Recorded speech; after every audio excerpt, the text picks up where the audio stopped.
এই দাবিগুলো যদি বাস্তবায়নের জন্য আন্দোলন চলতে থাকে, তাহলে ফেব্রুয়ারিতে নির্বাচন হওয়াটা আপনার কাছে কি মানে অনিশ্চিত মনে হয় কিনা? আচ্ছা, নির্বাচন না হওয়া পর্যন্ত বাংলাদেশের প্রেক্ষাপটে কোনো কিছুই সুনির্দিষ্ট ভাবে বলা যায় না। তবে অবস্থা দৃষ্টিতে এখন মনে হচ্ছে যে নির্বাচন হবে, এটা মোটামুটি আহ বোঝা যাচ্ছে বিভিন্ন বক্তব্যে। তার কারণ এটা ইউনূস সাহেবের নিজের স্বার্থেই এই নির্বাচনটা তাকে করতে হবে। তার কারণ উনি এখন একটা, এই যে গ্যাড়াকলে উনি যে পড়ছেন, এটা থেকে বের হওয়ার রাস্তা খুঁজতেছেন। এবং ওই যে বিএনপির সঙ্গে তারেক রহমানের সঙ্গে বৈঠক বা নানান ইদানিং কালে যে সব বক্তব্য আসছে যে ভয়াবহ পরিস্থিতি হবে যদি ফেব্রুয়ারিতে নির্বাচন না হয়, এবং নির্বাচন অবশ্যই হতে হবে। তো যাই হোক, আমরা বেনিফিট অফ ডাউট দিচ্ছি, নির্বাচনটা হবে। সবচেয়ে বড় কথা, আপনি যে ওপেনিং স্টেটমেন্টে যে কথাগুলো বললেন যে পিআর পদ্ধতি নিয়ে তারপরে ইসলামিক দলগুলো, এটা অনেকটা, এটা হলে বার্গেনিং চিপস বলে ইংরেজিতে, মানে তাদের বার্গেনিং ক্যাপাসিটি বাড়াচ্ছে। আমার ব্যক্তিগত ধারণা, এরা ইলেকশন হবে এবং ইলেকশনে এরা পার্টিসিপেট করবে। বিশেষ করে জামাতের এখন পজিশন অনেক ভালো, আমি যা বিভিন্ন সূত্রে বা নিজে আলাপ টালাপ করে যা বুঝতেছি বিভিন্ন পর্যায়ের লোকজনের সঙ্গে, তাতে করে আহ, তাদের অবস্থান আগের থেকে অনেক ভালো। এবং ভালো যে সেটা আমরা এই ডাকসু রাকসু ইত্যাদি ইলেকশনেও সেটা আমরা দেখতে পেলাম। তো মানুষ, সত্যি কথা বলতে কি, মানুষ চাচ্ছিল যে এমন একটা দল ক্ষমতায় আসুক যারা দেশের সাধারণ মানুষকে নিয়ে চিন্তা করবে, যারা সৎভাবে দেশ চালাবে, যারা কথায় কথায় বিদেশে চলে যাবে না। এবং আহ, এই এই এইগুলো মোটা দাগে এই জিনিসগুলা, আপনি যে জুলাই সনদের কথা বলতেছেন, পিআর পিআর সিস্টেমের কথা বলতেছেন, পিআর সিস্টেম আমি নিজেও ভালো বুঝি না, সত্যি কথা। এখন যে জিনিসটা, এই যে রাজনৈতিক দলগুলো এতদিন ধরে, গত কয়েক মাস ধরে তারা এই যে মিটিং টিটিং করতেছে, মিটিং এ তারা যায়, তারপরে ওই যে ফরেন সার্ভিস একাডেমি, একটা সুন্দর জায়গা, সুন্দর পরিবেশ, ওখানে যায়, ওখানে অনেক খাওয়া দাওয়া হয়, এবং রাষ্ট্রের পয়সায় এগুলা এই সমস্ত করে আর কি। কিন্তু মূল যে মানুষের, সাধারণ মানুষকে জিজ্ঞেস করবেন যে আচ্ছা পিআর পদ্ধতি, জুলাই সনদ আপনাদের কি মনে হয়, তারা বলবে যে এটা তো এই সমস্ত জানি তো না, শুনি নেই আগে। সাধারণ মানুষের যে জিনিসগুলা দরকার মোটা দাগে, তারা কতগুলো জিনিস চাচ্ছে যে আমি নিরাপদে এই দেশে বসবাস করতে পারবো কিনা, আমি তিন বেলায় আহারের সংস্থান করতে পারবো কিনা, আর যদি আমার উপর কেউ অত্যাচার করে তার শাস্তি হবে কিনা, আর বিচারকরা, বিচার বিভাগের যারা বিচারক আছে তারা নির্ভয়ে বিচার কাজ পরিচালনা করতে পারবে কিনা, এবং টাকাওয়ালারা পয়সা দিয়ে বিচার কিনতে পারবে না বা পুলিশ কিনতে পারবে না, এই জিনিসগুলাই মোটা থেকে। কিন্তু আপনি দেখেন, এই যে এতদিন ধরে 4-5 মাস ধরে এই যে কথাবার্তা বলতেছে, এখানে সাধারণ মানুষের কোনো রিপ্রেজেন্টেশন আছে? কাউকে দেখছেন যে আচ্ছা তৃণমূল পর্যায়ে কোনো লোক এখানে আছে কিনা, তারা কি বলতে চায় তাদের? এরা দেখবেন সমস্ত তথাকথিত শিক্ষিত লোকজন স্যুটটাই পরে, তারপরে মানে নানান রকমের উদ্ভট সমস্ত কথাবার্তা বলে, যেগুলো সাধারণ মানুষের মানে বিন্দু মাত্র কোনো আগ্রহ নাই সেসব। পিআর টিআর এই সমস্ত বলে টলে সময় ক্ষেপণ করে, আর আমাদেরকে বুঝায় যে দেখো আমরা কত বড় শিক্ষিত লোক, আমরা এই সমস্ত করি। ভাই, আপনারা বেসিক্যালি যদি এই দেশটার মঙ্গল চান, আপনারা কয়েকটা জিনিস, মানে মোটা দাগে কয়েকটা জিনিস ইয়ে করেন যে আমি কোনো দুর্নীতি এখানে প্রশ্রয় দিব না। সরকারি কর্মকর্তা কর্মচারী তারা কোনো সরকারি যানবাহন ব্যবহার করতে পারবে না, সরকারি বাড়িতে থাকতে পারবে না। পৃথিবীর কোথাও, একমাত্র ইন্ডিয়ান সাবকন্টিনেন্ট ছাড়া, মানে যে কলোনিয়াল সিস্টেমে যারা ছিল, পৃথিবীর কোথাও মানে মন্ত্রী হোক আর চিফ জাস্টিস হোক, তাদের কোনো সরকারি বাড়ি দেওয়া হয় না। আমেরিকার কথা জানেন, আমি বলেছি আপনার অনুষ্ঠানে, ব্রিটেনের কথা জানেন, কি বলে, জার্মানির কথা জানেন, যে সমস্ত, তাদের কথা হচ্ছে যে ভাই আমরা যদি একটা সমতা ভিত্তিক সোসাইটি গড়ে তুলতে চাই, তো সেখানে এত বৈষম্য থাকবে কেন? একটা সাধারণ মানুষ যেভাবে বসবাস করে বা তারা যে, আর আরেকটা খুব জরুরি ব্যাপার, যদি ধরেন সাধারণ মানুষের মতো এই সমস্ত তথাকথিত আহ, মানে আমলারা বা বড় বড় ক্ষমতাধররা যদি পাবলিক ট্রান্সপোর্টে চলাফেরা করতো, তাহলে কিন্তু এই দেশের পাবলিক ট্রান্সপোর্টের অবস্থা অনেক ভালো হতো, তো অনেক উন্নতি হতো। তারা যদি খালি এটা বলতো যে আমার এখানকার এই সংস্কারটা এটা হওয়া উচিত ছিল যে এখানকার সমস্ত সরকারি কর্মকর্তা বা কর্মচারী বা রাজনৈতিক নেতা যারাই বড় বড় দিয়ে, তারা তাদের ছেলে মেয়েদের এইখানে পাবলিক স্কুল কলেজ ইউনিভার্সিটিতে পড়তে হবে, পরিষ্কার কথা, তারা কোনো প্রাইভেট। তারপরে আরেকটা তার চেয়েও বড় কথা যে আমি চিকিৎসা নিব সরকারি ব্যবস্থায়, যে সমস্ত হাসপাতাল আছে সেগুলো। আমি কথায় কথায় বিদেশে চলে যাব না। আমি প্রথম কথা বলতে আমি আমি বিদেশে যে যাই, এই যে পয়সা গুলা খরচা করে মানে এক একজন যে, কয়দিন আগে দেখলাম এই যে আমাদের যে স্বাস্থ্য উপদেষ্টা নূরজাহান বেগম, উনি একজন আমাকে আমি জিজ্ঞেস করলাম এলে কোথায়, বলে আসাদ বা উনি তো দেশেই থাকেন। আমি বললাম কেন? বললেন সিঙ্গাপুরে চিকিৎসা করে। তো আপনি চিন্তা করেন যে আপনি সরকারে থাকার আগে আপনি কোথায় চিকিৎসা করেছেন, আপনার কি এত পয়সা আছে?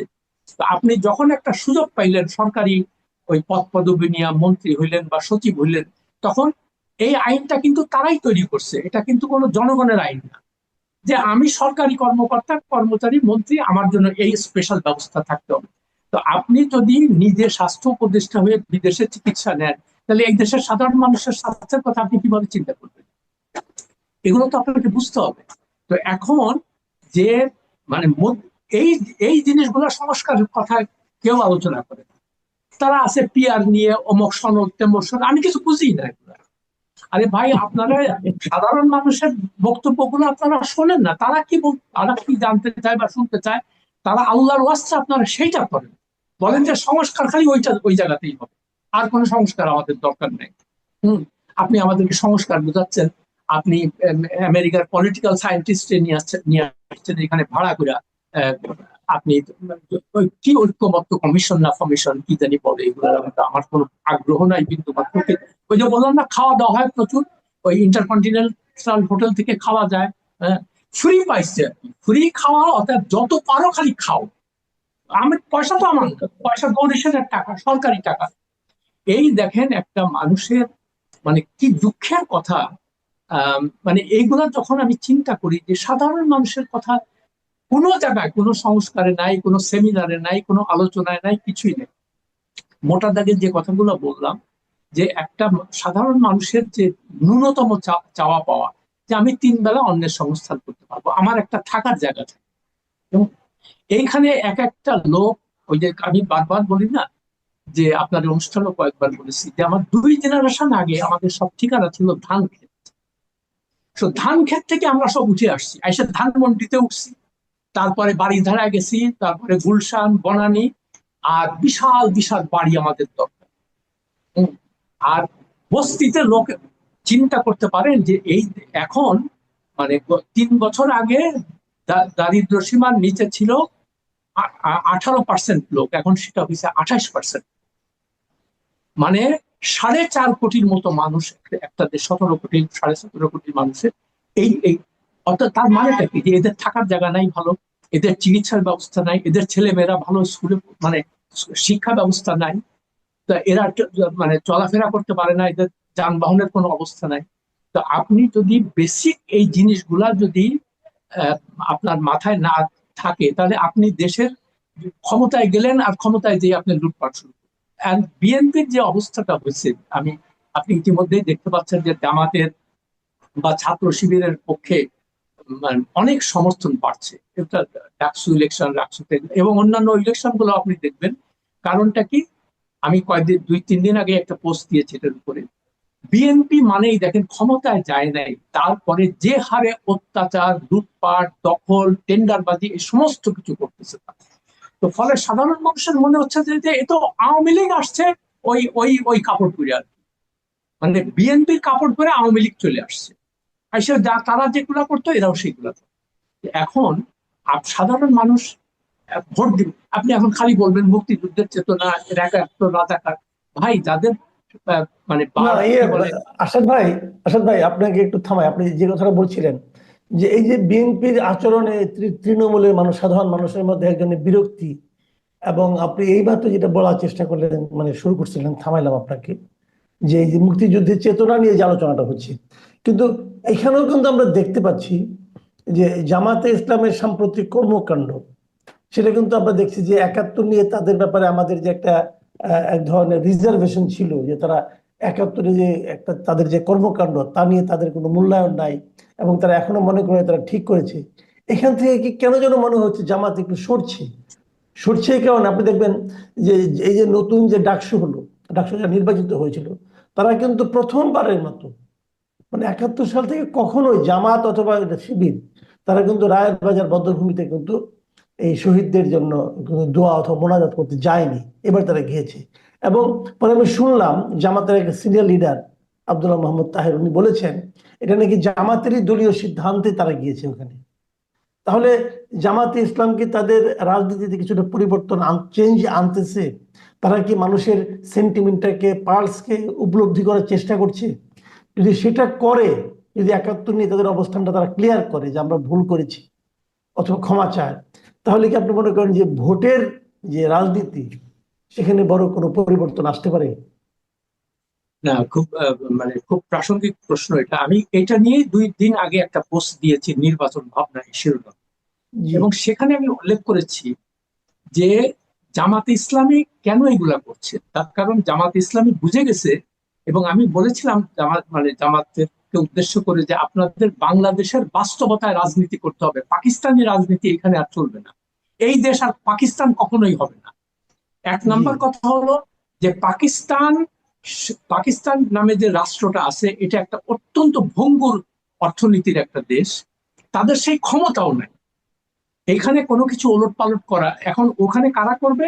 ওই যে মিলিটারি যারা আছে, আইএসআই বা ওদের যে গোয়েন্দা সংস্থা, তো এরা তো সারা জীবন, এদের পাকিস্তানের রাজনীতি হলো ভারত বিরোধী রাজনীতি, আর ভারতের রাজনীতি হলো পাকিস্তান বিরোধী রাজনীতি, এটার উপরেই টিকে আছে তারা গত মানে 75-76 বছর ধরে স্বাধীনতার পর। জি। এখন ওখানকার মানুষও বিরক্ত হয়ে গেছে যে আমরা তো আর পারি না এগুলো, আর কত। তো স্বাভাবিকভাবে যখন হাসিনার পতন হলো, পাকিস্তানি যারা যে সমস্ত স্বার্থান্বেষী গোষ্ঠী আছে তারা চিন্তা করলো এই সুযোগে আমরা বাংলাদেশে ঢুকে যাব এবং জামাতকে ব্যবহার করে আবার। কিন্তু আমি মানে সাধুবাদ দেই জামাতের নেতৃত্বকে, তারা জিনিসটা বুঝতে পারছে যে পাকিস্তানের রাজনীতি এই দেশে আর হবে না। এবং দেখেন তাদের বক্তব্যগুলো দেখেন আপনি এক এক করে। তারা, আপনি যেটা একটু আগে বললেন যে ডাকসু নির্বাচনে যে তারা রায়ের বাজার বুদ্ধিজীবী কবরস্থানে গেছে ওখানে মোনাজাত করার, এটা ইতিহাসে হয়নি, বাংলাদেশের ইতিহাসে। তারপরে কয়েকদিন আগে জামাতের আরেকজন নেতা বললেন, আমি দেখলাম, তিনি বলছেন যে 71-কে তো অস্বীকার করা মানে বাংলাদেশকে অস্বীকার করা, তাহলে আমরা এখানে রাজনীতি করব কিভাবে? তো ফলে তারা জিনিসটা বুঝতে পেরেছে। আর একটা যেটা তারা কিন্তু সব সময় সাধারণ মানুষের স্বার্থ নিয়েই কথা বলছে, দেখবেন সাধারণ মানুষ। এবং আরেকটা সাংঘাতিক কাজ করেছে আমি বলবো, যে জামাতের যে আমির ডাক্তার শফিকুর রহমান, তিনি কয়েকদিন আগে, কয়েকদিন না, মাস প্রায় 1.5 মাস হয়ে গেল, ওনার একটা খুব বড় ধরনের হার্টের অপারেশন হয়েছে, এবং ওনার তো টাকা পয়সা আছে, ওনার সবকিছু, উনি তো ইচ্ছা করলে বিদেশে চলে যেতে পারতেন, সিঙ্গাপুর অথবা লন্ডন। কিন্তু উনি না, যে কি বললেন যে আমার দেশের সাধারণ মানুষ যেভাবে যেখানে চিকিৎসা নেয় আমি সেখানেই চিকিৎসা করাবো। এবং উনি এটা প্রমাণ করতে চাইলেন যে বাংলাদেশের যে সমস্ত ডাক্তাররা আছে তারা একেবারেই বিশ্বমানের ডাক্তার, ভালো। হ্যাঁ, এবং এই আল্লাহর মধ্যে তিনি এখন ভালো আছেন। তো একজন যে জাতীয় নেতা হবে তাকে তো এই ধরনের দৃষ্টান্ত স্থাপন করতে হবে মানুষের। এই কারণে সাধারণ মানুষও বলতেছে যে এই তো মির্জা ফখরুল না, কথায় কথায় 2 দিন পর পর সিঙ্গাপুর চলে যায়, নূরজাহান বেগম ইয়ে চলে যায়। তারপরে হাসিনার সময় তো কথাই ছিল না, আমাদের রাষ্ট্রপতি ছিল আব্দুল হামিদ, তারপরে ছুপ্পু, এরা মানে হাতে দিলেই সিঙ্গাপুর অথবা লন্ডন। তো এই যে আপনি কল্পনা করতে পারেন যে একটা গরিব দেশের এদের কোনো বিবেকও আল্লাহ দেয় নেই, যে আচ্ছা আমরা কি করে এই এত বড় একটা অন্যায় কাজ, দেশের ট্যাক্স পেয়ারের টাকা ধ্বংস করে আমরা দিনের পর দিন এইভাবে ইয়ে করব। তারপরে রওশন এরশাদের কথা আপনারা জানেন, সে তথাকথিত বিরোধী দল ছিল একটা, আওয়ামী লীগের মানে হাসিনার, সেটা সে প্রধান ছিল। আচ্ছা, সে 5 মাস সিঙ্গাপুরে চিকিৎসা করলো, 5 মাস। আমি প্রথমে ভেবেছিলাম কি যে তাদের তো টাকা পয়সার কোনো অভাব নাই, এরশাদ সারা জীবন চুরি চামারি করছে, এবং সেই টাকা ওনাকে বলা হয়তো মিসেস 10%। হুম। ওনার তো টাকা। পরে দেখলাম সমস্ত টাকা এই মানে বাংলাদেশের জনগণের টাকা, ওইখানে যে 5 মাস উনি চিকিৎসা করেছেন সেখানে। আচ্ছা, আমার কথা হইলো যে এই কিসের বিরোধী দল আওয়ামী লীগের আমলে, আর তার পিছনে এত টাকা আমি খরচা করবো কেন? এই প্রশ্নটা কিন্তু কেউ তুলে নেয়। আচ্ছা, আপনারা যে এত সংস্কার সংস্কার করতেছেন, আপনারা এই কথাটা কেন বলেন না যে আমরা বিদেশে চিকিৎসার জন্য সরকারি কর্মকর্তা কর্মচারী বা রাজনীতিবিদ যারাই সরকারে যারা থাকবে তারা এই ধরনের সুযোগ সুবিধা আর পাবে না। আপনারা বলেন যারা এমপি হয়ে আসবে তারা মানে ফ্ল্যাট পাবে না, জমি পাবে না, এবং বিনা শুল্কে গাড়ি আমদানি করতে পারবে। এই কথাগুলো আপনারা বলেন, তাই না? আপনি আলাপ করতেছেন সনদ, এইটা সেইটা, পিয়ার, টোটালি দুর্বোধ্য কতগুলো জিনিস যেটা doesn't make any sense. At least আমি তো কোনো কিছু বুঝি না আসলে। এই সমস্ত কথা না বলে আর ওইগুলো যাতে বলতে, আপনি একটা এই সংস্কার যারা মানে আন্দোলন করতেছে কারো মুখে শুনছেন যে আমি যদি খালি একমাত্র জামাতের আমির বলছে যে আমরা কোনো ট্যাক্স ফ্রি কোনো গাড়ি আমরা আনতে দিব না, আমরা নিজেরা কোনো আমরা কোনো দুর্নীতি করব না, কাউকে করতেও দিব না। তো আমরা তো যারা জাতীয় পর্যায়ের নেতা হবে আমরা তো এই ধরনের কমিটমেন্ট চাচ্ছি তাদের কাছ থেকে। এবং তিনি যে পাবলিকলি এই কথাটা গুলো বলছেন, যদি জামাত ক্ষমতা আসে তখন আমরা তার ধরতে পারবো যে আপনার এটা ইমপ্লিমেন্ট করেন আপনি যেগুলো বলেন। হ্যাঁ, তো এখন আপনি বলবেন ওরা তো রাজাকার ছিল, এটা ছিল সেটা ছিল। আরে ভাই, 53 বছর পরে, 54 বছর পরে এই সমস্ত কথা মানুষের কাছে মানুষ চাচ্ছে, তারা তো দেখছে যে কি মানে তথাকথিত এই চেতনা বা ধারী, তারপরে মুক্তিযুদ্ধের সপক্ষ এই সময় কি করছে তারা। দেখেন, শেখ মুজিবুর রহমান আমাদের জাতির জনক ছিলেন, একটা সুবর্ণ সুযোগ আল্লাহ তাকে দিছিল যে যে 90 ভাগ দেশের 90 ভাগ মানুষকে এক পথে এক মতের এক ছাতার নিচে তিনি নিয়ে আসছে। এটা কিন্তু একটা সাংঘাতিক ব্যাপার যে কোনো জাতির জন্য। কিন্তু উনি এই সুযোগটা না নিয়ে উনি ওই প্রথমে 73 সালে উনি রিগিং শুরু করে দিলেন, ভোটের রিগিং, তারপরে যত রকমের বিরোধী দমন, এটা সেটা, তারপরে জেনারেল জিয়াউর রহমান আসলো, উনি একজন বীর মুক্তিযোদ্ধা। ও আল্লাহ, এসেই সে করলো কি মানে স্বাধীনতা জাতীয় ঐক্যের নাম করে স্বাধীনতা বিরোধীদের তার সে মানে বড় বড় পদের, মৌলানা মান্নান খুনের আসামি, মানে আলিম চৌধুরীর খুনের 1 নম্বর আসামি ছিল সে। তারপরে শাহ আজিজুর রহমান, তাকে সে প্রধানমন্ত্রী বানাইলো। তো আপনার কি সারা বাংলাদেশে আপনি কোনো এই এই ধরনের লোক ছাড়া কোনো লোক পান নাই? তো আপনি এই ধরনের কাজ করতে গেলেন কেন? তো এখন এই প্রশ্নগুলো যখন আপনি তুলবেন তখন বিএনপি আলারা লাভ দিয়ে আমাদের উপর পড়বে যে এই সমস্ত, এগুলা কি একটাও মিথ্যা কথা বলতেছি বলেন? এগুলো তো সব বাস্তবতা।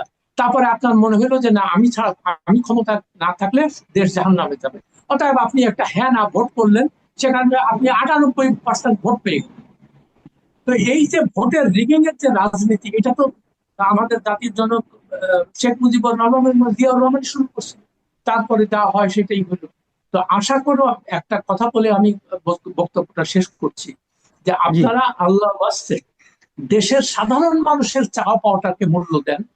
আপনারা এমন দৃষ্টান্ত স্থাপন করেন যে আমরা কোনো বড় মানে বিদেশে চিকিৎসা নিব না, আমরা সরকারি গাড়ি ব্যবহার করব না, আমরা বড় বাড়িতে থাকবো না, সাধারণ মানুষের সমস্ত বাসস্থান, চিকিৎসা, লেখাপড়া এইগুলো নিশ্চিত করে তারপরে আমরা অন্য আমাদের কথা চিন্তা করবো। সে কথা তো কেউ ভাবছে না। জি, অনেক ধন্যবাদ, অনেক ধন্যবাদ জনাব আসাদ মাহমুদ। ইতিহাস কখনো নিরন্তরভাবে চলে যায় না, ইতিহাস তার বাঁকে বাঁকে আবার ফিরে আসে। দার্শনিকদের সেই কথার প্রতিফলন ঘটেছে আজ 15 সেপ্টেম্বর 2025 ব্রিটেনের রাজধানী লন্ডনের ট্রাফালগার স্কোয়ারে। কারণ 1971 সনে এই ট্রাফালগার স্কোয়ারে ঐতিহাসিক একটি সমাবেশ হয়েছিল। সেই সমাবেশের চাহিদা ছিল, ডিমান্ড ছিল, রিকগনাইজ বাংলাদেশ, বাংলাদেশের স্বীকৃতির দাবিতে। সেদিন ইংল্যান্ডের সাহিত্যিক, সাংবাদিক, রাজনীতিক, কমিউনিটি নেতারা দলমত নির্বিশেষে একত্রিত হয়ে এই ট্রাফালগার স্কোয়ারে সম্মিলিত উচ্চারণ করেছিল, নতুন অভ্যুদয়ের বাংলাদেশকে স্বীকৃতি দিতে হবে। তৎকালীন ব্রিটিশ সরকারও বিষয়টিকে গুরুত্বের সঙ্গে বিবেচনা করেছিলেন। এজন্য পাকিস্তানের কারাগার থেকে স্বাধীন বাংলাদেশের স্থপতি বঙ্গবন্ধু ফিরে আসার পথে লন্ডনে হিথ্রো বিমানবন্দরে তাকে ব্রিটিশের সমস্ত নিয়ম কানুন পরিপন্থী উপায়ে বঙ্গবন্ধুকে আন্তরিকভাবে স্বাগত জানানো হয়েছিল। তৎকালীন সরকারের প্রধান বঙ্গবন্ধুর গাড়ির দরজা খুলে তাকে স্বাগত জানিয়েছিলেন। এটা হচ্ছে একটি দেশের প্রতিষ্ঠাতা, একটি জাতির জনক, একজন বিপ্লবীর প্রতি ব্রিটিশের শ্রদ্ধা। তার ধারাবাহিকতায় ধীরে ধীরে বিশ্বের সব দেশে বাংলাদেশের স্বাধীনতাকে, বাংলাদেশের অভ্যুদয়কে স্বীকৃতি দেওয়ার জন্য প্রচণ্ড ঝড়ের মতো আন্দোলন দানা বেঁধে ওঠে। এই ইতিহাসটা মনে করালাম এই কারণে, 2025 সালের 15 সেপ্টেম্বর আজ যখন আমি কথা বলছি, সেই দিনটিতে ট্রাফালগার স্কোয়ারে ইতিহাসের নজিরবিহীন সমাবেশ হয়েছে। ইংল্যান্ডের বিভিন্ন প্রান্ত থেকে, ইউরোপের বিভিন্ন প্রান্ত থেকে প্রবাসী বাঙালিরা ছুটে এসেছে। একটাই তাদের স্লোগান, অবৈধ দখলদার ইউনূসকে পদত্যাগ করতে হবে, ইউনূসের বিচার চাই এবং শেখ হাসিনার সরকার বারবার দরকার। বাংলাদেশে দরকার শেখ হাসিনার সরকার। নেতা কি আছে এই স্লোগানের সঙ্গে? হাজারো কণ্ঠে, হাজার হাজার কণ্ঠে আছে কোন সে নেতা? শেখ হাসিনা, শেখ হাসিনা। আজকের এই সমাবেশ সম্পর্কে আমি অনেক প্রাপ্তবয়স্ক, অনেক প্রবীণ মানুষ ব্রিটিশের এখান থেকে কৌতূহল উদ্দীপকভাবে যারা এসেছিলেন তাদের সঙ্গে পৃথক পৃথকভাবে কথা বলেছি। কারু কারু বয়স 80, কারু বয়স 90। এদেশের বয়স্ক মানুষরা চলাফেরা করে। তারা তাদের স্মৃতি স্মরণ করে বলছেন যে এত বড় সমাবেশ ইতিহাসে কোনোদিন ট্রাফালগার স্কয়ারে হয়নি। তারা জানতে চেয়েছিলেন এখানে কেন প্রবাসীর এই সমাবেশ। আমি তাদেরকে তুলে ধরলাম কি কারণে এই সমাবেশ, যে একজন মানুষ অবৈধভাবে জঙ্গি স্টাইলে একটি গণতান্ত্রিক সরকারকে উচ্ছেদ করে জোর জবরদস্তিতে ক্ষমতা দখল করে বাংলাদেশের স্বাধীনতার সময় যারা পরাজিত, সেই পরাজিত শক্তির সঙ্গে ঐক্যবদ্ধ হয়ে এবং বিদেশে একটি রাষ্ট্রের বিভিন্ন রকম পৃষ্ঠপোষকতা সহযোগিতা নিয়ে স্বাধীন বাংলাদেশটাকে ধ্বংস করার প্রচেষ্টায় লিপ্ত হয়েছে। বাংলাদেশে এখন মানবাধিকার বলতে কিছু নাই, গণতন্ত্র বলতে কিছু নাই, বিচার বিভাগ আজ্ঞাবহ, আইনের শাসন বলতে কিছু নাই এবং বাংলাদেশের মানুষ এখন হিংস্র দানবীয় আক্রমণের শিকার হয়ে মারা যাচ্ছে, যেটাকে মব ভায়োলেন্স বলে। এই বিষয়গুলি শোনার পরে অনেকেই বলল, আমরাও শুনেছি যে বাংলাদেশের একটি সরকারকে উচ্ছেদ করে একজন নোবেল লরিয়েট বসেছে, সে কি এই অবস্থা করেছে? আমি বললাম যে এই ব্রিটেনে তিনি এসেছিলেন, ব্রিটেনের প্রধানমন্ত্রী কেয়ার স্টারমার তার সঙ্গে দেখা করতে অস্বীকৃতি জানিয়েছেন। এখানে তার উপদেষ্টারা অর্থাৎ মন্ত্রী স্ট্যাটাসের লোকরা আসছিল, তারা লাঞ্ছিত হচ্ছে প্রবাসীদের দ্বারা। কেউ জাপানে গেছে, সেখানে লাঞ্ছিত হচ্ছে, কেউ আমেরিকায় গেছে, সেখানে লাঞ্ছিত হচ্ছে। সারা পৃথিবীর যেখানেই তারা যাচ্ছে সেখানে প্রবাসীদের ক্ষোভের শিকার হচ্ছে। আর দেশের অভ্যন্তরে এখন তারা পুলিশ, বিডিআর, আর্মি, র্যাব সব কিছু নিয়েও রাস্তায় বের হতে পারতেছে না এই অবৈধ দখলদাররা। তখন তারা বললেন, প্রবাসে থাকা কোন দেশের মানুষ যখন সম্মিলিতভাবে দ্রোহের আগুনে জ্বলে ওঠে, তখন সারা বিশ্ব ওই ক্ষমতা দখলকারীদের প্রতি তাদের যে দৃষ্টি, এই দৃষ্টি ফিরিয়ে নেয়। আর বাংলাদেশ এমন দেশ নয় যে বিদেশিদের সাহায্য ছাড়া চলতে পারবে। আমি তাদের বললাম, এ পর্যন্ত ইউনূস 11টি দেশ সফর করেছেন, কোন দেশ থেকে এক কপর্দক কোনো সাহায্য পাননি। এখনো বাংলাদেশের দরিদ্র মানুষদের যে সাহায্য দেওয়া হয়, সেই সাহায্যের যে খাবার, সেই খাবারের বস্তার উপরে, প্যাকেটের উপর লেখা থাকে শেখ হাসিনার উপহার।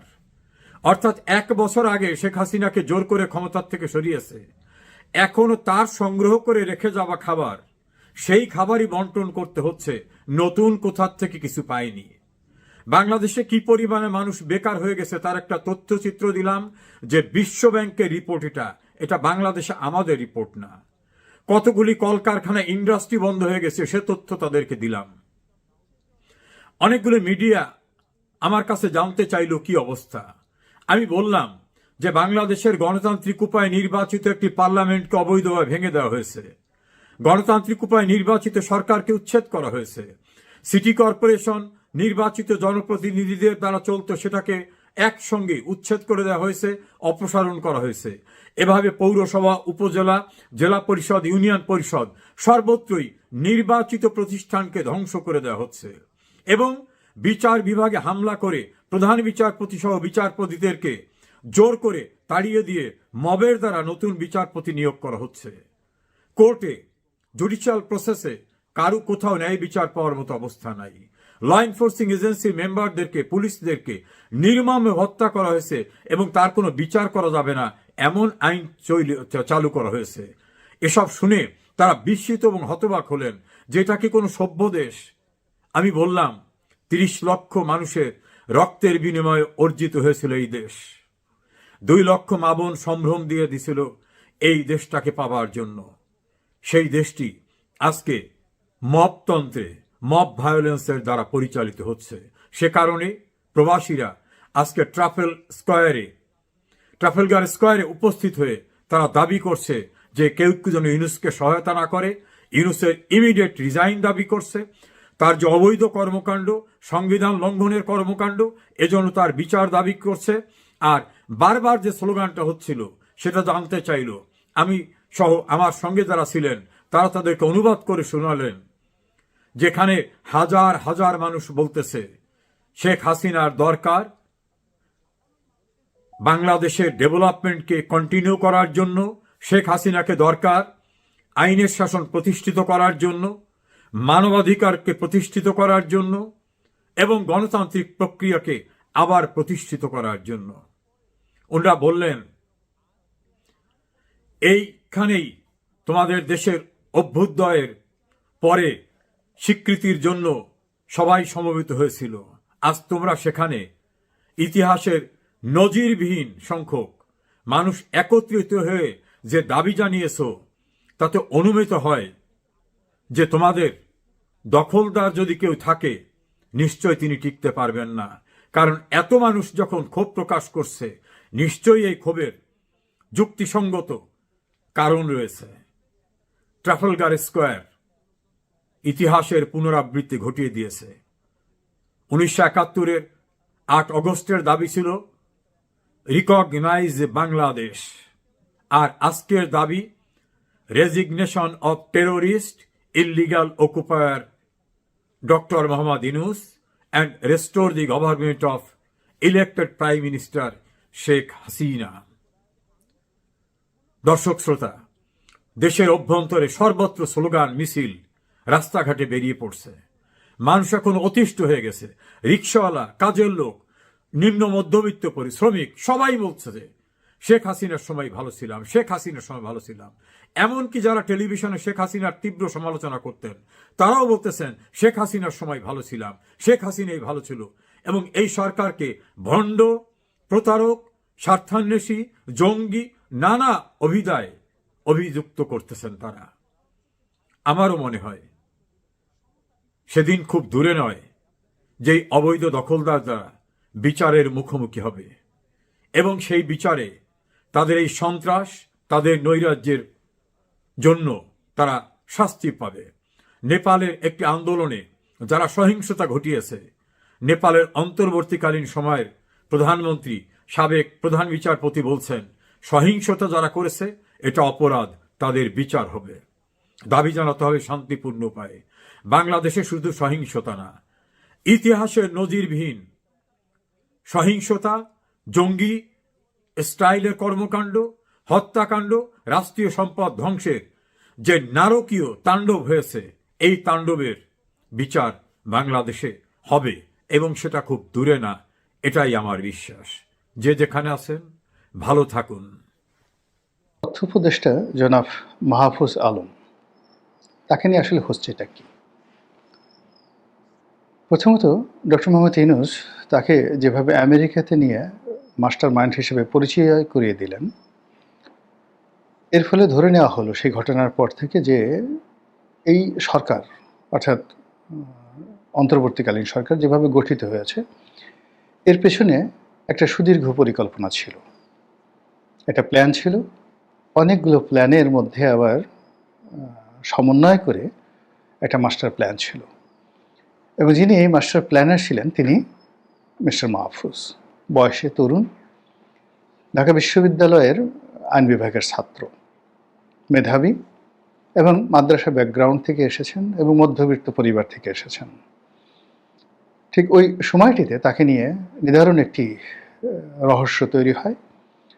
অনেকে তাকে রাজনীতির প্রয়াত সিরাজুল আলম খান হিসেবে, যিনি একসময় ছাত্রলীগের প্রেসিডেন্ট ছিলেন, মুক্তিযুদ্ধের অন্যতম রূপকার ছিলেন এবং ছাত্রলীগের যে নিউক্লিয়াস, সেই নিউক্লিয়াসের প্রধান ব্যক্তিরূপে সিরাজুল আলম খান জীবনের শেষ দিন পর্যন্ত জ্ঞান, বিজ্ঞান, বুদ্ধি এবং রাজনীতির একটা জীবন্ত ডিকশনারি রূপে বাংলাদেশের রাজনীতিতে কখনো প্রকাশ্য এবং কখনো অপ্রকাশ্যে তিনি গুরুত্বপূর্ণ ভূমিকা পালন করেছেন এবং সর্বজন শ্রদ্ধেয় ছিলেন, এবং তার উপাধি ছিল দাদা।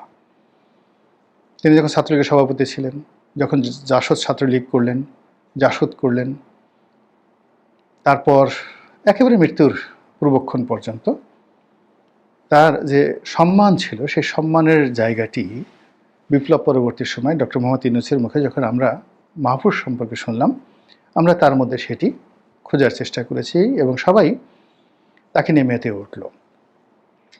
তার বাড়ি কোথায়, পড়াশোনা কি কি করেন, পক্ষে এবং বিপক্ষে নানা রকম কথাবার্তা বলা শুরু হতে থাকলো, এবং আমরা তার যে কর্মকাণ্ড, যেটি মূলত আসলে লুকায়িত ছিল, তিনি অন্য সবার মতো, হাসনাতের মতো, সাজদিদের মতো সম্মুখ সারির ছিলেন না, পাশে ছিলেন।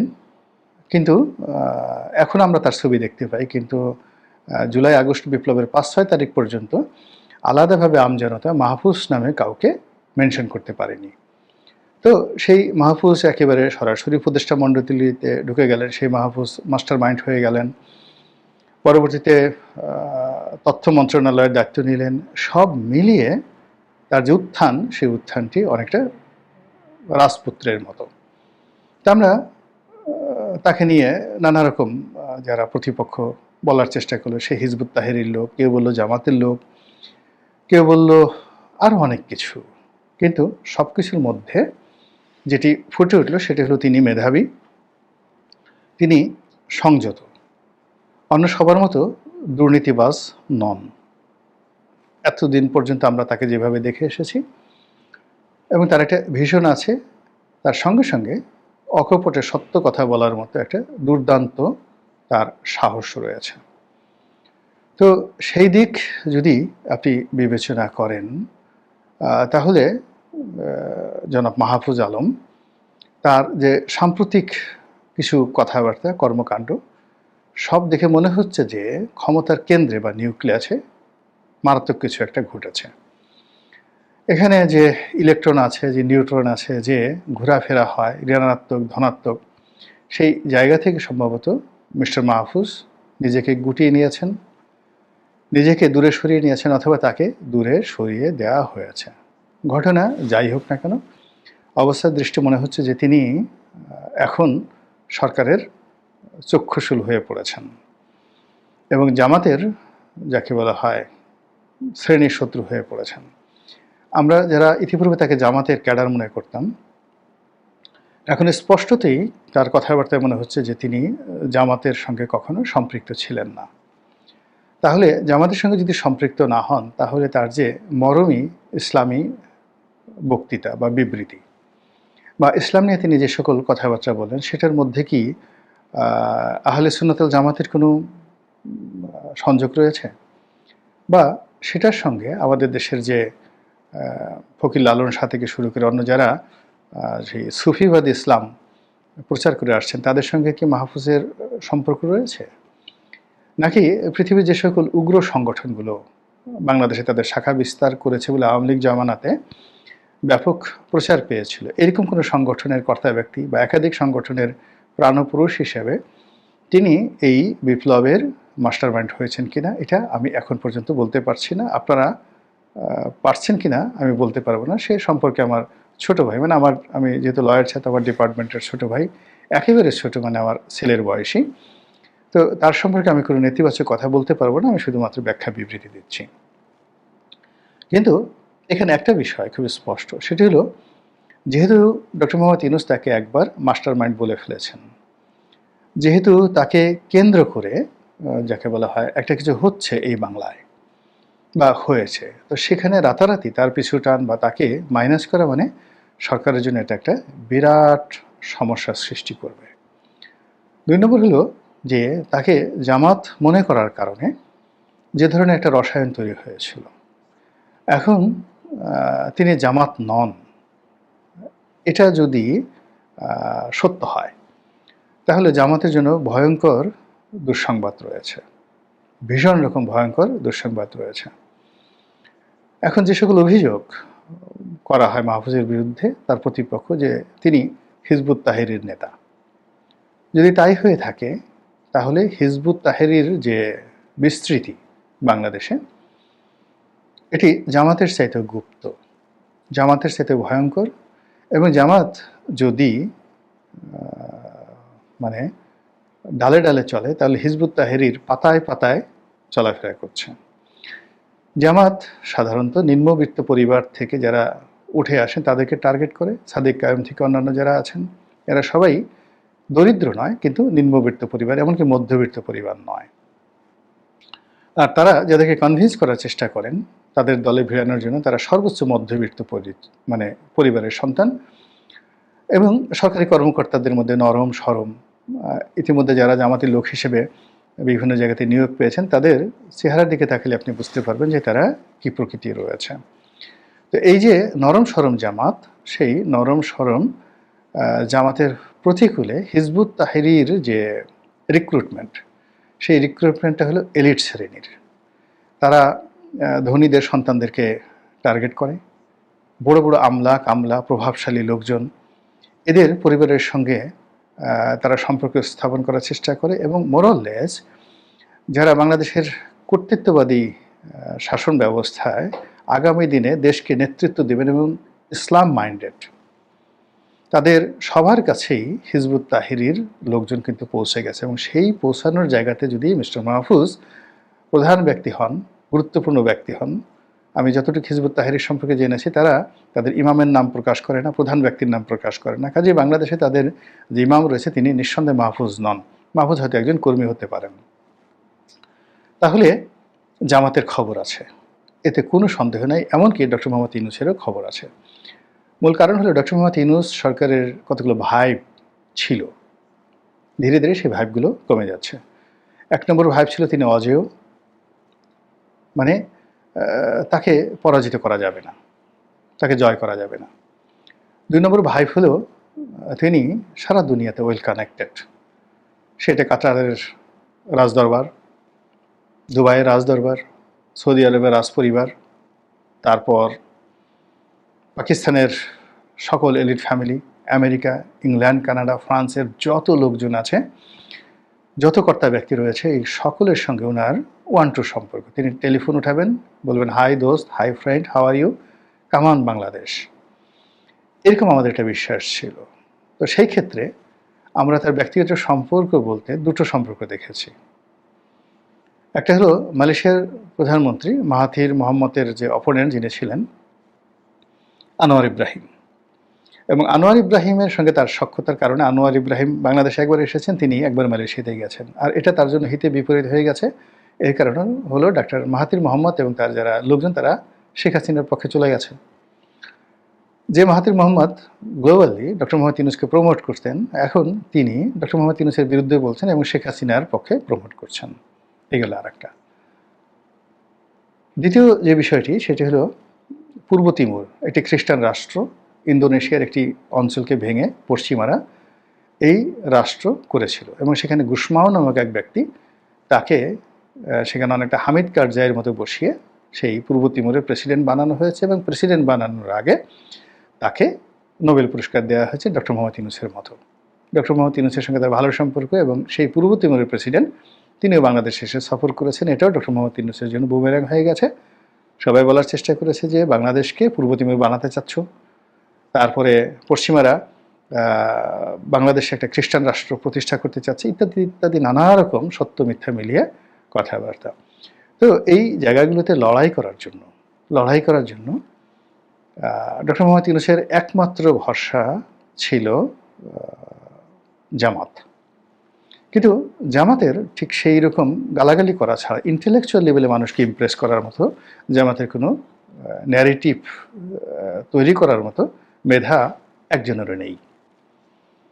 মানে তারা যে কাজ করতে পারে, আপনি কথাবার্তা বলবেন, সেই কথাবার্তার এগেনস্টে তারা গালাগাল করতে পারবে, তারা প্রচার করতে পারবে, হতোদ্যম করতে পারবে, কিন্তু নিজেরা যে মৌদুদিবাদ, জামাতিবাদ, ওহাবিবাদ, এমনকি বাংলাদেশে জামাত রাষ্ট্র ক্ষমতায় আসলে খুব ভালো করবে বা 1971 সনের বিষয়টি চমৎকারভাবে ফুটিয়ে তুলবে নিউট্রালি, যে এতকাল পরে মানুষ মনে করবে যে না, জামাত রাইট ট্র্যাকে আছে, এইরকম একটা ন্যারেটিভ এখন পর্যন্ত জামাত তৈরি করতে পারেনি। বরং তারা দেশের বাড়ি পিনাকির মতো মানুষ, কনক সরের মতো মানুষ, আর একজন আছে ইলিয়াস, তো তাদের মতো মানুষের সঙ্গে তার সখ্যতা কারণে যারা ভদ্রলোক রয়েছেন এই সমাজে, ন্যূনতম যারা ভদ্রলোক রয়েছেন, তারা জামাত থেকে অনেক 133 গজ দূরে থাকেন। এই একটা গ্রুপ। 2 নম্বর হলো যে এই যে যারা গালাগালি করেন তাদেরকে বট বাহিনী বলা হয়, আর যারা এরকম দেশের বাইরে থেকে ইউটিউবে জামাতের পক্ষে কথা বলেন এবং জামাতের প্রতিপক্ষকে গালাগাল করেন, তাদের ফলে জামাতের যে একটা সুন্নতি লেবাস রয়েছে, একটা ভদ্রচিত ভাব রয়েছে, একটা ইমেজ রয়েছে, পুরো ইমেজটি রীতিমতো একটা নেতিবাচক অবস্থায় পড়ে গেছে। এর বাইরে যেটি জামাতের ছিল সেটি হলো ডক্টর মোহাম্মদ ইউনূসের সাথে সখ্যতা এবং পুরো এনসিপি জামাতের বি টিম, এরকম একটা ন্যারেটিভ তাদের মধ্যে, আমাদের যারা জনগণ তাদের মধ্যে ছিল। এই পুরো জিনিসটি এখন বুমেরাং হয়ে গেছে মাহফুজের কারণে। তো সেই অবস্থাতে দুটো ভূমিধস বিজয় এবং আরও 2টো বিজয় তাদের জন্য অপেক্ষা করছে। সেটি হলো ডাকসুতে তাদের বিজয় এবং জাহাঙ্গীরনগরে তাদের বিজয়, আর আগামীতে চিটং বিশ্ববিদ্যালয় এবং রাজশাহী বিশ্ববিদ্যালয়ে তাদের বিজয়। তো ধরুন আপনি খুব অসুস্থ, পেট খারাপ,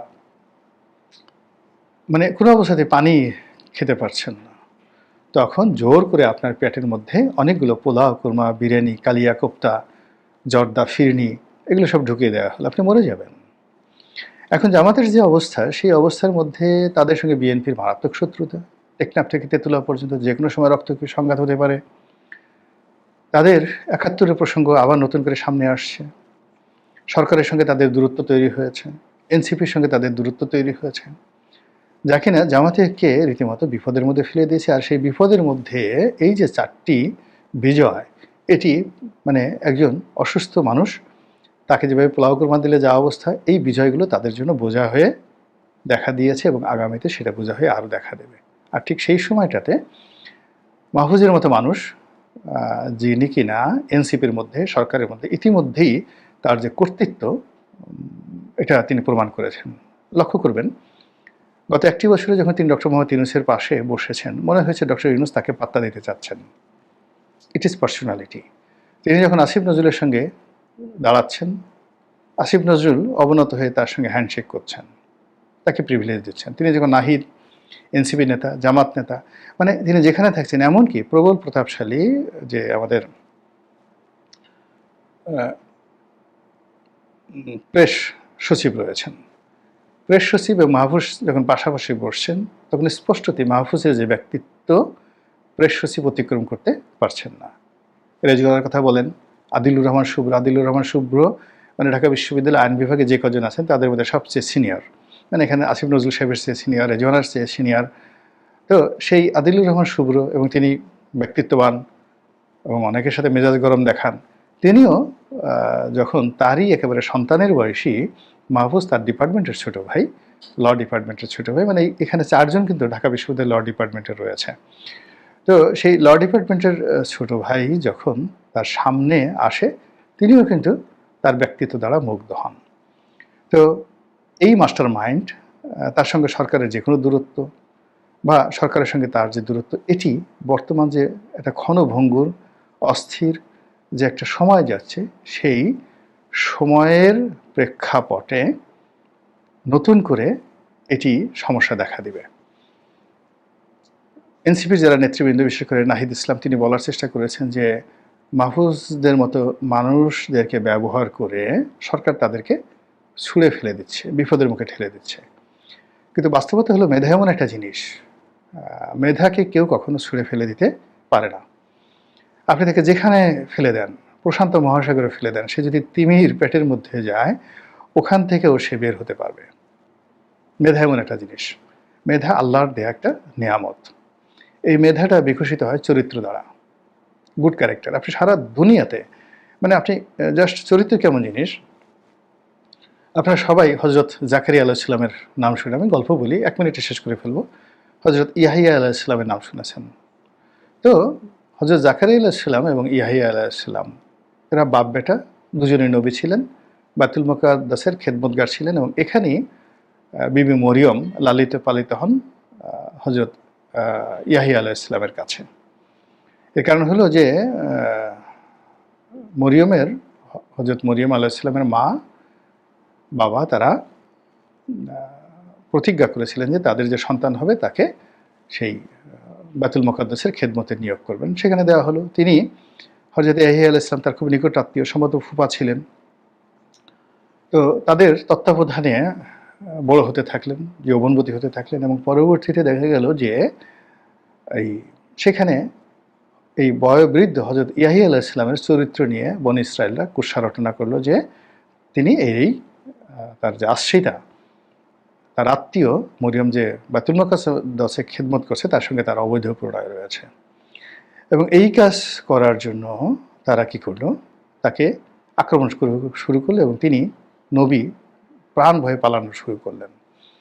এবং পালাতে গিয়ে একটা সময় তিনি আর পথ পেলেন না। তখন একটি গাছের কাছে তিনি বললেন যে আমাকে আশ্রয় দাও। গাছ উন্মুক্ত করে দিল তার বক্ষ, এবং তিনি তার মধ্যে ঢুকে গেলেন। যদিও করাত দিয়ে বনী ইসরায়েলরা সেই গাছ কেটে সেই নবীকে হত্যা করেছিল। তো বাস্তবতা হলো যে এত কিছু করার পরেও তার চরিত্রে কিন্তু কালিমা লেপন করা যায়নি। ইতিহাস তাকে নবী বলেছে, আর হযরত মারিয়াম আলাইহিস সালামকে ইতিহাস সতী হিসাবে সব ধর্মে তাকে সাক্ষ্য দিয়েছে। এই হলো চরিত্রের গ্রন্থ। সেক্ষেত্রে মাহফুজের যদি চরিত্র থাকে, সততা থাকে, বুদ্ধি থাকে, প্রজ্ঞা থাকে, তিনি যে কোনোভাবে ফিরে তাকাতে পারবেন, ফিরে দাঁড়াতে পারবেন, তার অবস্থান বজায় রাখতে পারবেন। কিন্তু যদি সেটা না থাকে, ইউনূসের নেতৃত্বাধীন এই অবৈধ দখলদার সরকার কি এই পুলিশ বাহিনীকে সম্পূর্ণরূপে বিলুপ্ত করতে চান? এমন প্রশ্ন দানা বেঁধে উঠেছে পুলিশের মধ্যে। সুযোগ সুবিধা লাভ করা অর্থলিপ্সু সীমিত সংখ্যক পুলিশ সদস্য ছাড়া অধিকাংশ পুলিশ কর্মকর্তা এবং সদস্যরা মনে করেন এই সরকার পুলিশের উপর বিশ্বাস করে না, পুলিশের উপর তাদের আস্থা নাই, এজন্য পুলিশকে তারা বিলুপ্ত করে দিতে চাচ্ছে। যে কোনো একটা অজুহাতে তারা পুলিশ বাহিনীকেই বিলুপ্ত করে দিতে পারে। এভাবেই তারা সংশয়ের কথা প্রকাশ করেছেন। একজন অতিরিক্ত ইন্সপেক্টর জেনারেল অফ পুলিশ রিটায়ারমেন্টে গেছেন, এবং 2 জন ডিআইজি র্যাঙ্কের রিটায়ার্ড অফিসারদের সঙ্গে কথা হয়েছে। তাদের পর্যালোচনায় এই সরকার কোনোভাবেই পুলিশের উপরে আর আস্থা রাখতে পারছেন না।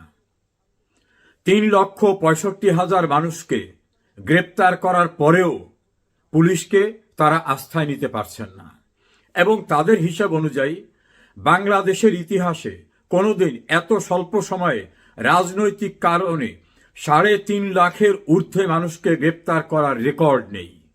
আওয়ামী লীগ, বিএনপি, জাতীয় পার্টি ক্ষমতায় থাকা অবস্থায় রাজনৈতিক কারণে অনেক গ্রেপ্তার হয়েছে, গণগ্রেপ্তারের অভিযোগও ছিল, কিন্তু এত সংখ্যক লোক এত স্বল্প সময়ে গ্রেপ্তারের রেকর্ড অতীতের কোনো সরকারে নাই, যেটা বর্তমান সরকার করেছে।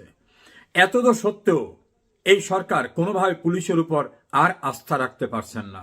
সে কারণে পুলিশের আইজিপি পদে অবসরপ্রাপ্ত ব্যক্তিদের এনে বসানো হচ্ছে, তার কাজে সন্তুষ্ট না হলে আরেকজন অবসরপ্রাপ্তকে এনে বসানো হচ্ছে, ঢাকার ডিএমপি কমিশনার পদে অবসরপ্রাপ্তদের এনে, এভাবে বিভিন্ন জায়গায় অবসরে যাওয়া অথবা বিভিন্ন সময় যারা অথর্ব, অযোগ্য, দুর্নীতিবাজ অথবা অনৈতিকতার সঙ্গে জড়িত, সে কারণে তাদের ভালো পদায়ন হয়নি, তাদেরকে এনে বিভিন্ন জায়গায় বসানো হচ্ছে। এমনকি অ্যাডিশনাল ইন্সপেক্টর জেনারেলের সম র্যাঙ্কের পোস্টে বসানো হচ্ছে ডিআইজি র্যাঙ্কের কর্মকর্তাদের। যে কোনো মূল্যে সরকারের আজ্ঞাবহ অনুগত ব্যক্তিদের বসিয়েও পুলিশ প্রশাসন দিয়ে যে স্টিম রোলার চালানো, সেটা চালাবার পরেও সন্তোষ নেই তাদের ভিতরে। সম্প্রতি 9 জন পুলিশ কর্মকর্তাকে বাধ্যতামূলক অবসরে দেওয়া হয়েছে। এর পূর্বে কর্মকর্তা পর্যায়ে প্রায় 55 জন এবং অন্যান্য পর্যায় মিলে কয়েকশো পুলিশ কর্মকর্তাদেরকে অবসরে পাঠানো হয়েছে এবং সেটা বাধ্যতামূলক অবসরে। চাকরিচ্যুত করা হয়েছে শতাধিক পুলিশ কর্মকর্তাদেরকে। গ্রেপ্তার হয়ে আছেন 2 জন ইন্সপেক্টর জেনারেল, তার ভিতর একজনাকে মূলা ঝুলিয়ে তাকে মাফ করে দেওয়া হবে, এই কারণে তাকে রাজসাক্ষী করা হয়েছে। মেট্রোপলিটন পুলিশের 2 জন সাবেক কমিশনার, একজন অতিরিক্ত ইন্সপেক্টর জেনারেল এবং অন্যান্য গুরুত্বপূর্ণ র্যাঙ্কের অনেক পুলিশ কর্মকর্তারা জেলের ভিতর রয়েছেন। এই পুলিশের নিয়ন্ত্রণকারী মন্ত্রণালয়ের মন্ত্রীর বিরুদ্ধে মামলা রয়েছে, একাধিক সচিব জেলখানায় আছেন। অর্থাৎ পুলিশ রিলেটেড যারা, তাদের উপর যে স্টিম রোলারটা চলতেছে, এত কিছু চালাবার পরেও সন্তুষ্টি নেই। এর সঙ্গে নতুন যুক্ত হয়েছে, পুলিশ যদি সত্যি সত্যি কাজ করে তাহলে ঢাকায় আওয়ামী লীগের এত মিছিল হয় কিভাবে? এবং যেখানে ব্যস্ততম এলাকা, সেই সব জায়গায় মিছিল হচ্ছে এবং গোপনে বা ভরে না, প্রকাশ্য দিবালোকে মিছিল হচ্ছে এবং মিছিলে 5, 10, 20 জন, 50 জন না, শত শত মানুষ মিছিল করছে এবং সেই মিছিল থেকে কাউকে গ্রেপ্তার করা হচ্ছে না। তাহলে পুলিশ নিশ্চয়ই ওই মিছিলকারীদের পক্ষে। এমন সন্দেহের দানা বেঁধেছে বর্তমান সরকারের নীতি নির্ধারকদের ভিতরে। তারা মনে করছেন যে এই পুলিশ কার্যত এই মিছিলকারীদের সাহায্য করছে, সাহায্য না করলে মিছিলকারীরা প্রকাশ্যে বিশাল বিশাল মিছিল করতে পারে না। ঢাকার শ্যামলীতে একটা বড় মিছিল হয়েছে, সেখানে পুলিশ কয়েকজনাকে গ্রেপ্তারের উদ্যোগ নেয়, তাদেরকে নাকি মিছিলকারীরা ছাড়িয়ে নিয়েছে। তাহলে এটা কেন হলো? পুলিশ কেন তাদের ধরে রাখতে পারলো না? এটা নিয়ে তীব্র ক্ষোভ ইউনূস এবং তার কিচেন ক্যাবিনেটের ভিতরে। আর তারা বলছে এই যারা মিছিল করেছে তারা এমনভাবে হামলা করেছে যে আমাদের জীবন বাঁচাতে তাদের ছেড়ে দিতে হয়েছে। কোনো কিছুতেই এখন তারা আর সন্তুষ্ট না পুলিশের উপরে। সে কারণে পুলিশের পাশাপাশি সহকারী পুলিশ নামক অথবা পুলিশ মিলিশিয়া নামক নতুন একটি বাহিনী গঠনের প্রস্তাব বেশ পূর্বে করা হয়েছে। টার্গেটটা হলো পুলিশের প্যারালাল একটা বাহিনী করে ধীরে ধীরে এই পুলিশ বাহিনীকে বিলুপ্ত করে দেওয়া। নতুন করে আবার একটা পদক্ষেপ নিয়েছে এএসআই, অর্থাৎ সহকারী সাব ইন্সপেক্টর পদে সরাসরি রিক্রুট করা হবে। এই পোস্টে অতীতে কনস্টেবল থেকে পদোন্নতি পরীক্ষার মধ্য থেকে নেওয়া হতো, অর্থাৎ যারা কনস্টেবলে ঢুকেছে তারা এএসআই হতে পারত, পরে এসআই, তারপর যোগ্যতা থাকলে ইন্সপেক্টর, এভাবে অনেক বড় পদে অনেকে যেতে পারত। এখন এদের কারোর উপর আস্থা নাই। এএসআই নামক পদ দিয়ে এই সরকারের অনুগত জামাত বিএনপি মনা বিশাল সংখ্যক লোককে ঢোকানো হবে, তড়িঘড়ি করে তাদের প্রমোশন দিয়ে সাব ইন্সপেক্টর পূর্বে যারা রিক্রুট হয়েছিল আওয়ামী লীগ আমলে বা তার পূর্বে সরকার আমলে, তাদের সবাইকে সরিয়ে দিয়ে ধীরে ধীরে রিপ্লেস করা হবে এই নতুন ফর্মুলার এএসআই রিক্রুটের মাধ্যমে, যাদেরকে নেওয়া হবে তাদের ভিতর থেকে। এই ঘটনায় পুলিশের কনস্টেবল যারা লেখাপড়া জানে, অনেক কনস্টেবল আছে যারা MA পাস, BA পাস, কেউ ইঞ্জিনিয়ারিং পাস, এমন আছে, তারা তার যোগ্যতায় প্রমোশন নিতে পারত। এএসআই রিক্রুট হলে তাদের আর প্রমোশনের কোনো জায়গা থাকবে না। অতি সম্প্রতি একজন ড্রাইভার থেকে উপসহকারী প্রকৌশল পদে পদোন্নতি দেওয়া হয়েছে, যা ইতিহাসে রেকর্ড ব্রেক করেছে। এখন কনস্টেবলের শত শত হাজার হাজার কনস্টেবলরা পরীক্ষা দিয়ে যোগ্যতার প্রমাণ দিয়ে এএসআই হতে পারত, সে পথ ও রুদ্ধ করে দেওয়া হবে। এর পরবর্তীতে নানা অজুহাতে ধীরে ধীরে পূর্বের রিক্রুট অফিসারদের সরিয়ে দেওয়া হবে। এই পরিকল্পনায় পুলিশের ভিতরে দানা বেঁধে উঠেছে সন্দেহ যে যারা আমাদের সহকর্মীদের হত্যা করে যাত্রাবাড়ি, উত্তরা, সিরাজগঞ্জ বিভিন্ন জায়গায় টাঙিয়ে রেখেছে,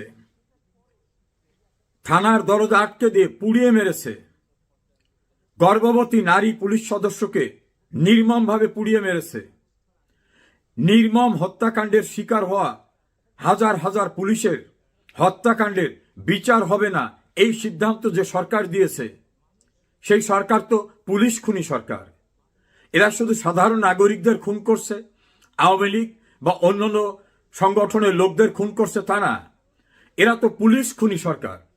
পুলিশের লোকদের খুন করেছে যারা, তারাই এখন ক্ষমতায়, এবং তারা আইন করে দিয়েছে পুলিশ খুনের কোনো বিচার হবে না। তাহলে পুলিশ খুনি যে সরকার, তাদের স্বার্থ সিদ্ধির জন্য প্রায় 3.5 লক্ষ লোককে গ্রেপ্তার করে দেওয়ার পরেও পুলিশের উপর তারা আস্থা রাখতে পারছে না। তারা চাচ্ছে যে কোনো মূল্যে, যে কোনো অজুহাতে এই পুলিশ ডিপার্টমেন্টকে অকার্যকর করে হঠাৎ করে একদিন এটাকে বিলুপ্ত ঘোষণা করে দেওয়া হবে। উদাহরণ হিসাবে তারা ব্যবহার করতে চাচ্ছে যে 75-এর 15 আগস্টের পরে রক্ষী বাহিনীকে বিলুপ্ত করা হয়েছিল, বিডিআর ঘটনার পরে, বিডিআর হত্যাকাণ্ডের পরে বিডিআরকে বিলুপ্ত করা হয়েছিল। এই পুলিশের উপর যেহেতু আস্থা নাই, পুলিশ ডিপার্টমেন্টকে অ্যাবলিস্ট করে দেওয়া হবে। যারা গোল্ডেন হ্যান্ডশেকের মতো রিটায়ারমেন্টে যেতে চাইবে, রিটায়ারমেন্টে দেওয়া হবে। যদি কারোর বিরুদ্ধে কোনো অলিগেশন থেকে থাকে, কোনো অভিযোগ থেকে থাকে, তাদেরকে রিটায়ারমেন্ট বেনিফিটও দেওয়া হবে না। অর্থাৎ আলটিমেটলি পুলিশ ডিপার্টমেন্টকে অ্যাবলিস্ট করার জন্য, এটাকে বিলুপ্ত করার জন্য একটি প্রচেষ্টা সরকার ভিতরে ভিতরে নিয়েছে। এটা পুলিশের সবাই জানতে পেরেছে। এ কারণে যারা ক্ষমতা লিপ্সু অথবা এই সরকার আমলে শনৈ শনৈ প্রমোশন পেয়েছেন, অথবা যারা কিছু অর্থ লিপ্সু, এইরকম অতি ক্ষুদ্র সংখ্যক একটা মহল ছাড়া সবাই এখন বুঝতে পেরেছে পূর্বের সরকার অর্থাৎ শেখ হাসিনা সরকার পুলিশের চাকরির মেয়াদ বৃদ্ধি করেছিল, তাদের বেতন প্রায় দ্বিগুণ বাড়িয়ে দিয়েছিল, তাদের অন্যান্য সুযোগ সুবিধা দিয়েছিল, তাদেরকে বিদেশে শান্তি রক্ষা মিশনে যাওয়ার ব্যবস্থা করেছিল। সকল সুযোগ সুবিধা দিয়ে পুলিশ ডিপার্টমেন্টকে যেভাবে মর্যাদার জায়গায় নিয়ে গেছিল, অতীতে কেউ নেয়নি। অথচ সেই সরকারের বিরুদ্ধে আমাদেরকে ব্যবহার করা হচ্ছে, আমরা এতভাবে ব্যবহৃত হচ্ছি, তারপরে এই সরকারের সন্তুষ্টি নেই। তাহলে এই সরকারকে আর সাহায্য করার কি দরকার আছে? কেউ কেউ তো বলছেন মিছিল মিটিং করা মানুষের সাংবিধানিক অধিকার, তো একজন মানুষ মিছিল করবে, অতীতেও তো করেছে, তো মিছিল করলে আমরা তাদেরকে বাধা দেবো কেন? আমার কাছ তো আইন শৃঙ্খলা পরিস্থিতির যাতে অবনতি না হয় সেটা দেখা। তা যদি কেউ আইন শৃঙ্খলা পরিস্থিতির অবনতি না ঘটায়, খুন জখম, মারামারি, রাহাজানি, ধর্ষণ, লুটতরাজ, ডাকাতি এগুলো না করে, তাহলে একজন মানুষ তার অধিকার নিয়ে রাস্তায় যদি জয় বাংলা বলে, জয় বাংলা তো মুক্তিযুদ্ধের স্লোগান ছিল, দেশ স্বাধীন হয়েছে তো জয় বাংলা বলে, কেউ যদি জয় বাংলা বলে আমরা সেখানে বাধা দেবো কেন? পুলিশ এখন ভেতরে ভেতরে ঘুরে দাঁড়াতে সিদ্ধান্ত নিচ্ছে, আর সরকার চাচ্ছে পুলিশকে বিলুপ্ত করে দিতে। এই প্রতিযোগিতা দৃশ্যমান হতে যাচ্ছে। পুলিশ হয়তো একটা সুশৃঙ্খল বাহিনী, প্রকাশ্যে তারা তাদের অভিমত ব্যক্ত করতে পারবে না, কিন্তু তাদের প্রত্যেকটা সদস্যের ভিতরে নতুন করে চাঙ্গা হয়ে উঠেছে যে এই তো সেই সরকার, এই সরকারে যারা আছে এদের নেতৃত্বে, এদের সিদ্ধান্তেই তো আমাদের সহকর্মীদের খুন করা হয়েছিল, আমাদের সহকর্মীদেরকে পুড়িয়ে মারা হয়েছিল, আমাদের সহকর্মীদেরকে মেরে উল্টোভাবে টাঙিয়ে রাখা হয়েছিল। এই নির্মম বিভৎস ঘটনা যারা ঘটিয়েছিল তারাই তো এই সরকারে, এবং সে হত্যাকাণ্ডের বিচার করা যাবে না এই সিদ্ধান্ত যারা দিয়েছিল এরা তো সেই সরকার। এত বড় নির্মম পাষণ্ড খুনিদের পক্ষে আর কত নোংরামি করে, আর কত দালালি করে আমরা মানুষের সাংবিধানিক অধিকারের গলা টিপে ধরব? এই পরিস্থিতিতে সীমিত সংখ্যক ছাড়া আর কেউ কোন নাগরিকের ন্যায়সঙ্গত সাংবিধানিক বাক স্বাধীনতা, সংগঠনের স্বাধীনতায় বাধা দেওয়ার পক্ষে আর নেই। সেনাবাহিনীর প্রতি তো আস্থাহীনতা ইউনূসের।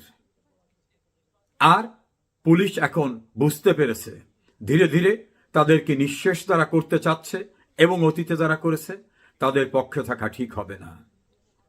দেশে যারা সাংবিধানিক অধিকারের জন্য লড়াই করছেন তাদের উদ্দেশ্যে এবং পুলিশের উদ্দেশ্যে আমার প্রাপ্ত তথ্যটা জানালাম। পুলিশ বাহিনীর উদ্দেশ্যে বলবো, আপনাদের কাজ আইন শৃঙ্খলা রক্ষায় নিয়োজিত থাকা, অপরাধ দমনে কাজ করা। কোন মানুষের সাংবিধানিক অধিকার চর্চার ক্ষেত্রে বাধা দেওয়া আপনার দায়িত্বের ভিতরে পড়ে না। এমনকি আপনার ঊর্ধ্বতন কর্মকর্তারাও যদি কোনো অন্যায় আদেশ দেন সেই অন্যায় আদেশ প্রতিপালন করা আপনাদের দায়িত্ব না। আপনারা কি তাকিয়ে দেখেছেন? শহীদুল হক যখন আইজিপি ছিলেন তখন তো কোঠা বিরোধী আন্দোলন হয়নি। Asaduzzaman Mintu metropolitan police commissioner যখন ছিলেন তখন তো এই আন্দোলন ছিল না। এরকম আপনাদের অনেক কর্মকর্তারা যারা গ্রেপ্তার হয়ে আছেন কারাগারে, তারা কি নিজেরা কিছু করেছেন? তারা দায়িত্বে ছিলেন, রাষ্ট্রীয় দায়িত্বে। তৎকালীন আইন অনুযায়ী সরকারের নির্দেশ পালন করেছেন। সেই সময় যে মব মানুষ খুন করতে চেয়েছে, রাষ্ট্রীয় সম্পদ ধ্বংস করতে চেয়েছে, সেটা রক্ষা করার সাংবিধানিক দায়িত্ব পালন করেছেন আপনারা। নিজের থেকে কোনো অন্যায় অপরাধ কেউ করেনি। আর মানুষের জীবন এবং মানুষের সম্পদ, রাষ্ট্রের সম্পদ রক্ষা করা পুলিশের দায়িত্ব। সেই সম্পদ রক্ষা করতে গিয়ে যদি কোথাও শক্তি প্রয়োগ করতে হয় সেটা বৈধভাবে করেছে, এটা অবৈধ না। অথচ আপনাদের কত সদস্য, কত কর্মকর্তারা মৃত্যুবরণ করেছেন, কারাগারে আছেন এবং চাকরিচ্যুত হচ্ছেন। এই রকম ভাবে জুলুমকারী সরকারের অন্যায় আদেশ কিন্তু আপনারা মানতে বাধ্য না। আইনসঙ্গতভাবেই আপনারা মানতে বাধ্য না। বিদ্রোহ করার দরকার নাই। কোনো অন্যায় আদেশ আপনারা মানবেন না। মনে রাখবেন, আপনাদের যারা খুন করেছে, আপনার স্বজনদের যারা খুনের বিচারের পথ বন্ধ করে দিয়েছে, আপনাদের সহকর্মীদের যারা কারাগারে আটকে রেখেছে, চাকরিচ্যুত করছে, ধীরে ধীরে আপনাদের সবাইকে বিদায় করবে। কাজে কোনো অন্যায় আদেশ প্রতিপালন করে জনগণের বিরাগ ভাজন হবেন না। চিরদিন একই রকম থাকে না। এই অবৈধ সরকারের পায়ের নিচে মাটি নেই। দেশে, দেশের বাইরে কোথাও তারা র্যাব, পুলিশ, আর্মি, বিজিবি, সোয়াত বাহিনী, কুকুর বাহিনী ছাড়া বের হতে পারছে না। বুঝছেন না? তীব্র ক্ষোভ ব্রিটেনের রাজধানী লন্ডনে নজিরবিহীন জনসমাবেশ হয়েছে প্রবাসী বাঙালিদের। আমেরিকায় গেলে এই ইউনূস বাহিনীকে ধাওয়া খায়, লন্ডনে আসলে এখানে প্রধানমন্ত্রী তার সঙ্গে দেখা করে না। লন্ডনে তার উপদেষ্টা আসছে, নাজেহাল হয়েছে, দেশের ভিতরে কোথাও বের হতে পারে না। এইভাবে জনবিচ্ছিন্ন অবৈধ ক্ষমতা দখলকারীদের পক্ষে গিয়ে কোনো অন্যায় করবেন না। মানুষের ন্যায়সঙ্গত অধিকার বাস্তবায়নের দাবিকে কোনোভাবে শক্তি